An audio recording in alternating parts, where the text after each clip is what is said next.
Assalamualaikum and a very good day to Dr. Daniel and everyone who's watching.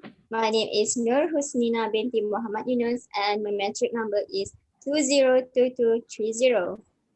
My name is Muhammad Syafiq bin Yusri and my metric number is 200384. My name is Husnina Kissmi and my metric number is 202207. My name is Muhammad Ashhal Iman bin Aminuddin and my matrix number is 200953. Alright, so I am the first presenter for the Secretariat Team Sulam report presentation. Next. First of all, this is the team. Secretariat team consists of 4 students, which are Syafiq Yusri as the program director, me myself, Nina Yunus as the assistant program director, Nina Kissmi as the chief secretary program, and last but not least, Ashhal Iman as the deputy secretary program. For your information, we also have respective class representatives, which are Frankie Early Roma and also Wan Nur Azia. So, what did this secretariat team do? Our job scope included we were the intermediaries between the lecturers and the students. Basically, if the lecturers have any information about anything related about Sulam, they will discuss with us first and then we will pass the information to the students. Next, we plan and conduct the whole program. We also prepared paperwork, proposal, and official letters related to our program. You can see that we were the mastermind of the program with the guidance of the lecturers, Dr. Daniel, Dr. Syafiq, and Dr. Anita, because we actually planned and conducted the program from the very beginning. Next. Okay, so what is SULAM? SULAM is an abbreviation for Service Learning Malaysia University for Society, which was proposed by YB Dr. Mazli Malik, the previous Minister of Education. SULAM aims to relate theoretical and practical concepts by solving real problems in the community. 3 objectives of SULAMs are to increase soft skills and civic engagement among students. The soft skills included critical thinking skill, communication skills, and also interpersonal skills.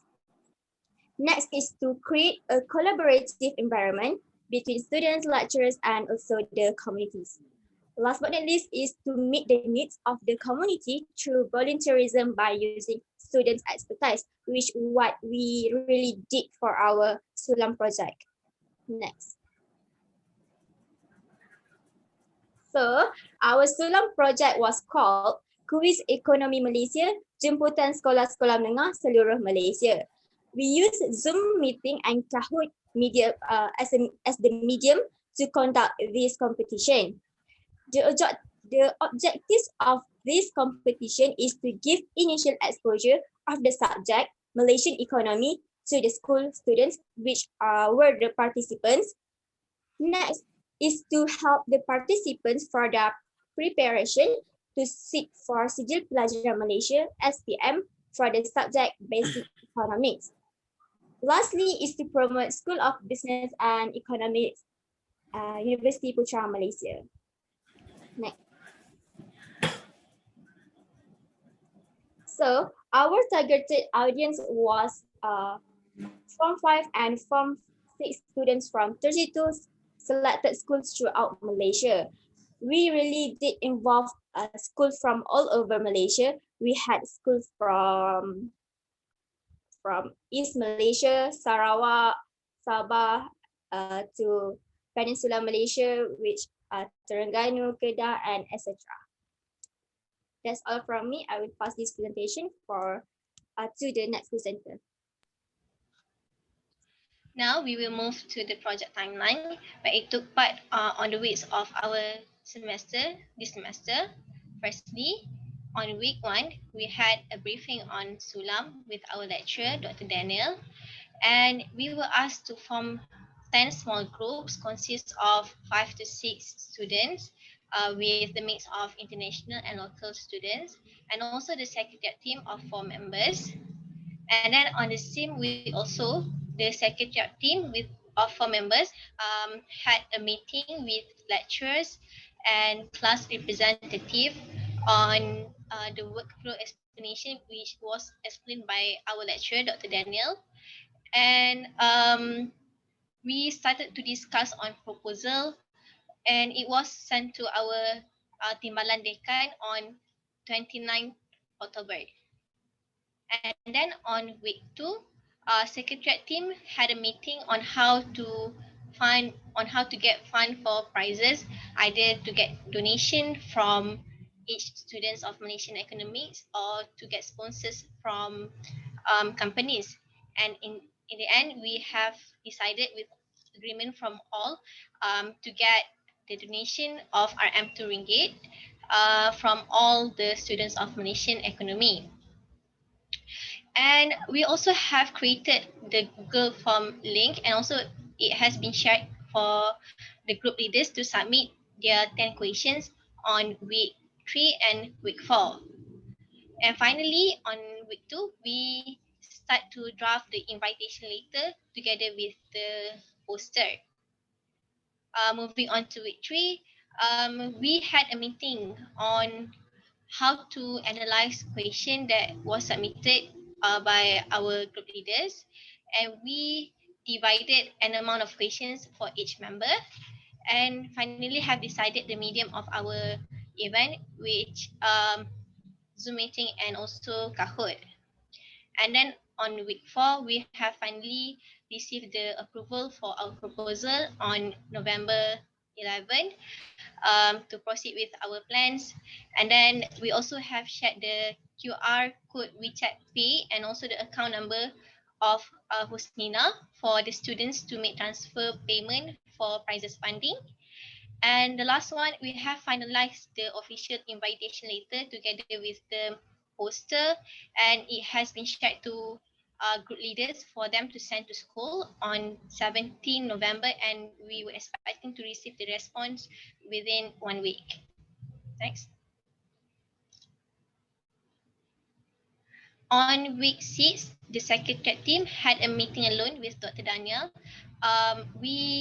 On the meeting, we restructured the questions analysis method and also explained to our lecturer on the method of the quiz, on how many stages, on how many questions, and also on how to pick the winners. And then on week 6 also, we had a meeting to prepare on our next meeting on week 7 for their meet and greet, and we prepare something for them lah. And then on week 7, finally before our mid-sem break, we had a meeting with lecturers and our group leaders. We explained to them about the meet and greet session with participants, and also we highlighted the important dates that they need to take note. And the meeting was held on December 4. Okay, I will pass to my friend. Okay, let's proceed to week 9 and the rest. Okay, on week 9, the secretariat team's getting prepared for the first rehearsal. We do meeting and play Kahoot as well. This is because to measure the efficiency of using Kahoot and Zoom meeting at the same time.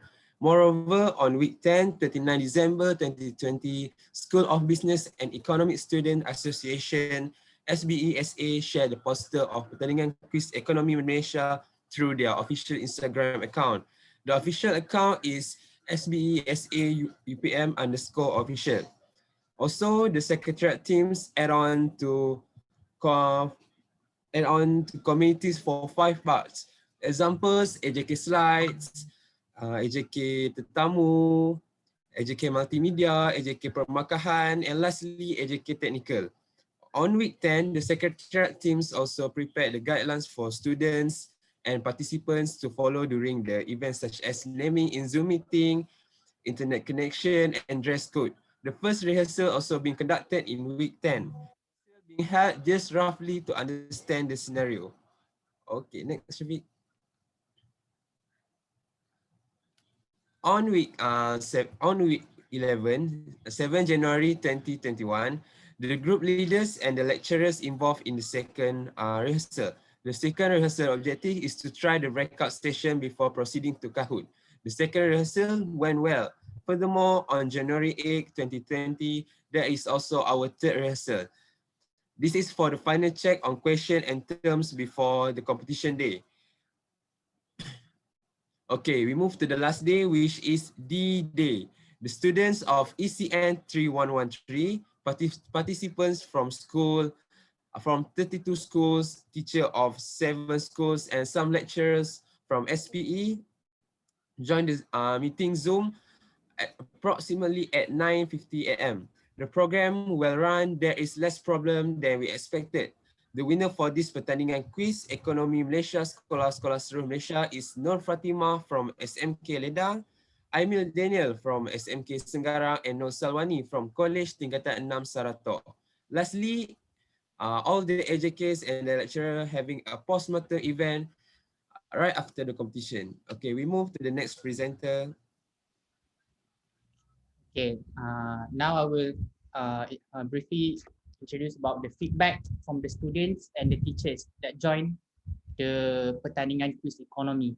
So the first one is the student feedback based on the 64 respondent that we have we make it in the Google form. The first question we're asking about how did you find out about this competition? 59 out of 64 respondents have find out this competition from their teacher, which is this is the common ways because most of the group leaders the first step is they are approaching the group leader the teacher first. Then maybe 3% get this from their friends, or they have the left of the 2% get from their family members. So here we can see that majority is getting the information from the teacher. The second question is, to what extent can this competition increase your knowledge of the Malaysian economy? This is based on the point scale. The higher the scale, the more knowledge they get. So we decide to give the scale from 1 to 5. So 76.9% of the respondent give 5 points, which is they agree, and they agree that this competition give more knowledge in terms of Malaysian economy, which 80.5% give 4 points, and the rest is 4.6% give 3 points. And the third question we're asking about, do you think this competition should continue in the future? We use the same marks or the scale. So 59 of the respondents agree that this competition should be continued, while the rest give 4 points, and there are no respondents give 3, 2, or 1 points, which indicates that they also agree that this competition should be held in the future. And the last question is, are you interested in continuing your studies at University Putra Malaysia in the future, especially after this competition? And surprisingly, 84.4% of the students say yes because of their look attract to the University Putra Malaysia, especially the course that we promoting. So this is the question that we ask the respondent that provide from the student. And the next one is the teacher feedback. We have a very good response from the teacher across the group, especially the group leaders told the secretariat team that they are very proud about this program, because this program keep open the mind of the student about the university opportunity of the university, especially as the University Putra Malaysia. So most of them are very satisfied and very agree that this program should be continued in the future. And most of them give out of a 5.5 out of 5 marks, give 4 stars, 4.5 stars, 4 star, 9/10, and you can clearly see that overall the teacher are very satisfied with our program. So the conclusion of this our presentation today is about the first point. We were able to conduct this program well without any major problems. Yes, we able to conduct from the starting of the first week until the end of the program smoothly, although there are some problems, but it's not a major problem. And the second point is the E-SULAM program was able to achieve its objective, which one of it is the university can contribute to the society. That is one of the most important E-SULAM objective. so that the Secretariat team and the student of the Malaysian economy able to achieve, contribute to the society. And the third point is the student of ECN 3113 Malaysian economy can learn how to conduct a large scale program, mainly in the university program, which this the quiz economy Malaysia, for the example, consists of 32 schools and 64 participants. So that's a very good things. And the fourth point is most of the participants gain a lot of new knowledge, mostly in the subject of Malaysian economy, and knew about the course that being promoted in the School of Business and Economics, University Putra Malaysia. So for what the competition want to make, so that's the result. They know about the Malaysian economy, and at the same time, we able to promote them our course, especially in the School of Business and Economics. So that is the conclusion from our presentation today. So as the adding point, we want to conclude that the strength of the team is each individual member, and the strength of each member is the team. We as the Secretariat member, we need each other. So without other members, we cannot make this competition. So as we want to conclude, each of us are very functional, and hopefully we can manage to make it another program maybe in the next time. So that's all from us. Thank you.